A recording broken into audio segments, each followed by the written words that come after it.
Hello everyone, আসসালামু আলাইকুম। Welcome back to my channel. আশা করছি আপনারা সবাই ভালো আছেন। আমি আলহামদুলিল্লাহ ভালো আছি। আজকে আপনাদের সাথে তৈরি করে দেখাবো খুবই মজাদার ঝুরা মাংস রেসিপি।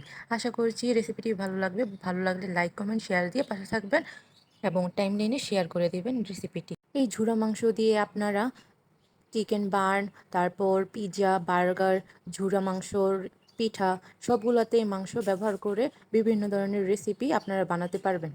তো চলুন রেসিপিটি শুরু করা যাক। প্রথমে পানি নিয়ে তার মধ্যে লবণ দিয়ে চিকেনটা দিয়ে দিয়েছি। এর মধ্যে আদা রসুনের পেস্ট দিয়ে চিকেনকে সিদ্ধ করে নেব। চিকেন থেকে যেন বাজে একটা স্মেল না আসে সেজন্য দিয়ে দিব এক ফালি লেবু। লেবুটা ভালোভাবে চিপে রস দিয়ে দিব। আপনারা চাইলে এখানে ভিনেগারও ব্যবহার করতে পারেন। আর আপনাদের হাতের কাছে যদি না থাকে তাহলে না দিলেও চলবে।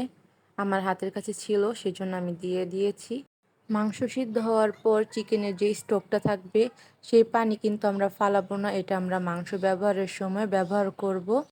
আবার এই চিকেন স্টকটা আপনারা যে কোনো রান্নায় ব্যবহার করতে পারবেন, রান্নার স্বাদটা দ্বিগুণ বাড়িয়ে দিবে। এখন একটি পাতিলের মধ্যে নিয়ে নিব পরিমাণ মতন কুকিং অয়েল। আর এর মধ্যে 1 কাপ পরিমাণ দিয়ে দিব পেঁয়াজ কুচি, আর সাথে দিয়ে দিব তেজপাতা, তারপর গরম মশলা। গরম মশলার মধ্যে আমি দিয়েছি এলাচ, দারচিনি, লবঙ্গ, গোলমরিচ। আপনাদের হাতের কাছে যে কোনো গরম মশলা থাকলে সেটাই দিতে পারবেন, কোনো সমস্যা নেই। এখন এগুলোকে ভালো করে ভেজে নিব, পেঁয়াজ যতক্ষণ পর্যন্ত না ব্রাউন কালার হয়ে আসে।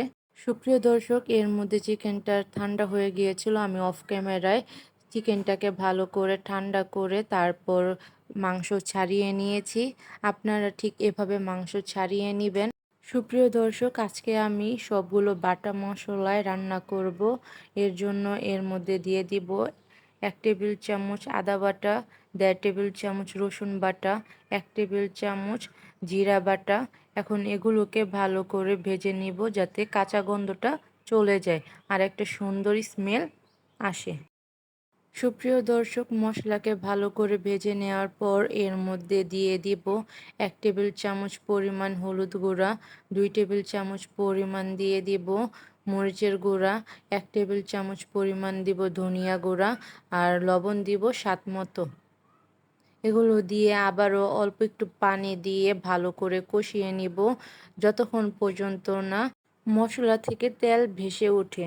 আর আমি অল্প অল্প পানি দিয়ে বারে বারে অনেকক্ষণ পর্যন্ত মশলাটাকে কষাই, সেজন্য রান্নাটা আরও সুস্বাদু হয়। আপনারা এই টিপস ব্যবহার করতে পারেন আপনাদের রান্নার ক্ষেত্রে।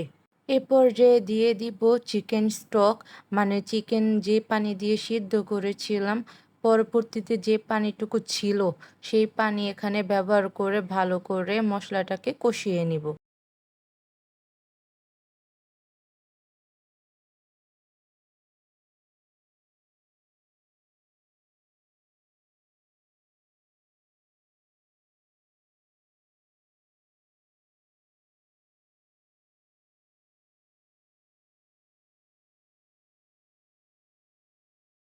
সুপ্রিয় দর্শক, মশলা থেকে যখন তেল বের হয়ে এসেছে আর মশলাটা ভালো করে কষিয়ে নেওয়ার পর এর মধ্যে দিয়ে দিব আগে থেকে সিদ্ধ করা মাংস।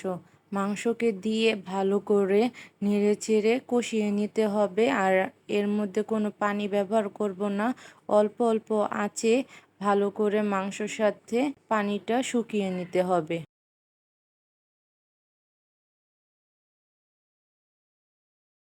সুপ্রিয় দর্শক, আমার ঝুরা মাংস তৈরি হয়ে গেছে। আর লাস্ট পর্যায়ে আমি দিয়ে দিব কয়েকটা ফালি করা কাঁচামরিচ। লাস্ট পর্যায়ে কাঁচামরিচ দেওয়ার ফলে অনেক সুন্দর একটা স্মেল বের হয়, মাশাল্লাহ অনেক ভালো লাগে। আপনারাও এই রেসিপিটি বাসায় ট্রাই করে দেখবেন। আশা করছি রেসিপিটি আপনাদের অনেক অনেক ভালো লেগেছে।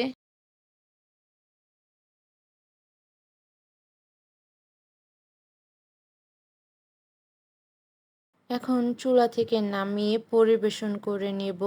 আর এটা আপনারা যদি পিঠা বা কোনো কিছু নাও বানান, এটা আপনারা সাদা ভাত, পোলাও, যে কোনো কিছুর সাথে বা রুটি পরোটার সাথে আপনারা এই ঝুরা মাংসটা ট্রাই করতে পারেন।